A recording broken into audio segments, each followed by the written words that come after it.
Ladies and gentlemen, welcome to what promises to be an absolutely electric sprint race at Imola. Leonardo Ciarla leads our grid, but my eyes are glued to P14, where Daniel Bourne sits. And oh boy, do I have news for you. Someone's replaced his drink system with industrial strength D.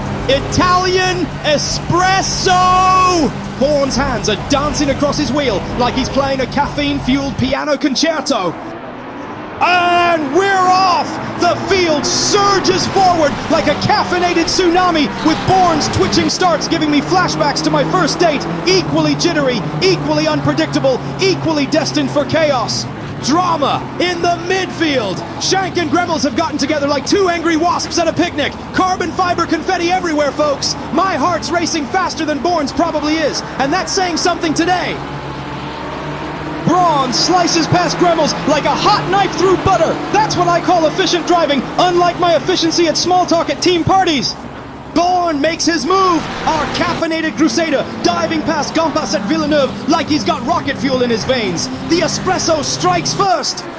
Oh my word, Bourne's on the radio, and it's pure gold. Let me share this beautiful moment. Bourne, did you see that? That was pure racing perfection. Schumacher, Senna, amateurs. I just rewrote the racing handbook. Did you see how I positioned the car? Millimeter perfect. I can see everything in slow motion right now. I can practically count the rubber molecules on Compass's tires. Engineer, audibly sighing. Daniel, please focus on the next corner. Bourne, focus? I've never been more focused in my life. I can see sounds right now.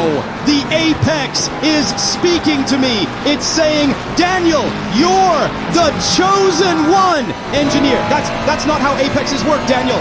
Bourne, I'm going to write a book about that overtake. Chapter 1, the approach.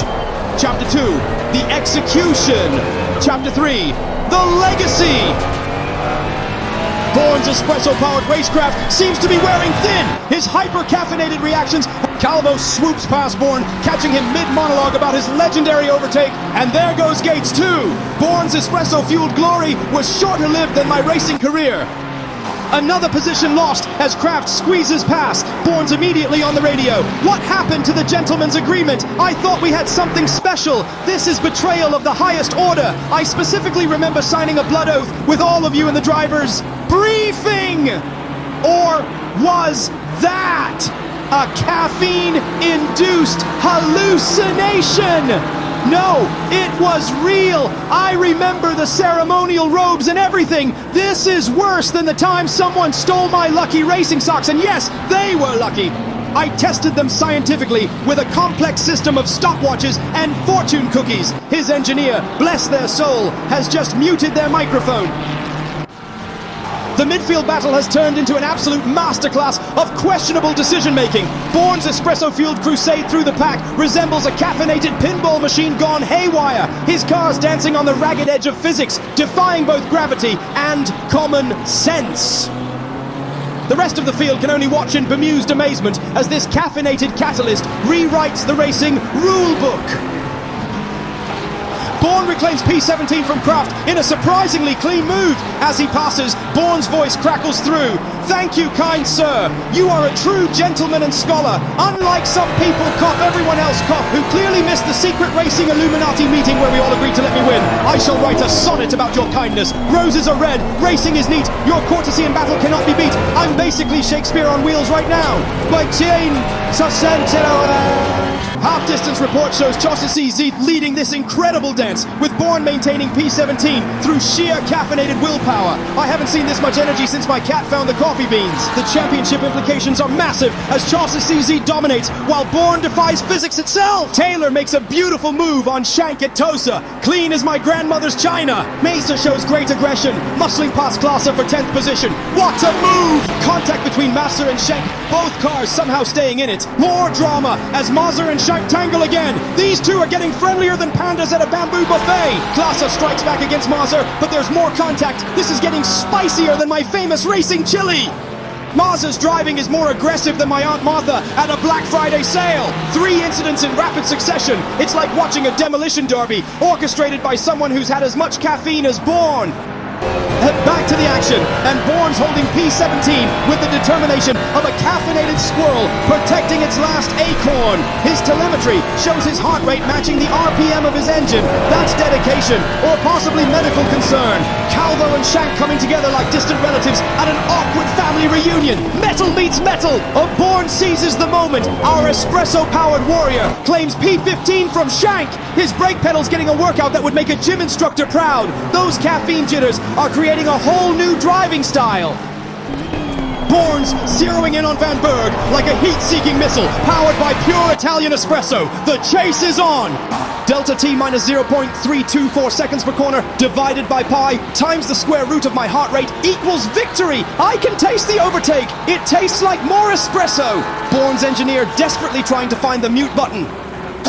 There it is! Bourne rockets past Van Berg with the precision of a caffeine-guided missile. His car's dancing on the edge of adhesion, much like my attempts to maintain professional composure during this absolutely bonkers race. Bourne's hunting down Klaassen now, and folks, I haven't seen someone this focused since I tried to solve a Rubik's Cube during a pit stop timing competition. Bourne, calculated, calculated, calculated. I am one with the racing gods now. Did you see that geometrically perfect line? Euler himself would weep. Klaassen, Bourne, you're weaving like a drunk penguin.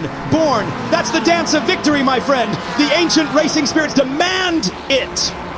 I can see through time right now. Engineer, Daniel, please maintain a straight line. Bourne, straight lines are for people who haven't discovered the fourth dimension of racing. I am transcendent.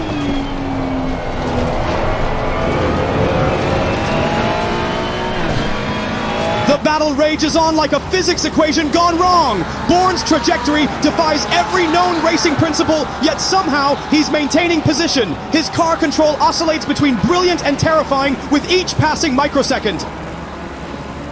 Klaassen's lurking in Bourne's mirrors like a shark smelling blood in the water.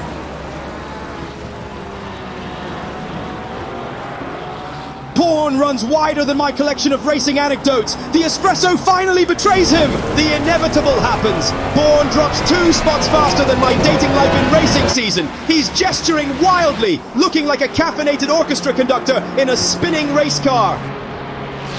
As we approach the checkered flag, this race has had more twists than my attempt to explain downforce to my goldfish. Bourne still twitching like he's plugged into the mains. Oh, Ciarla takes it!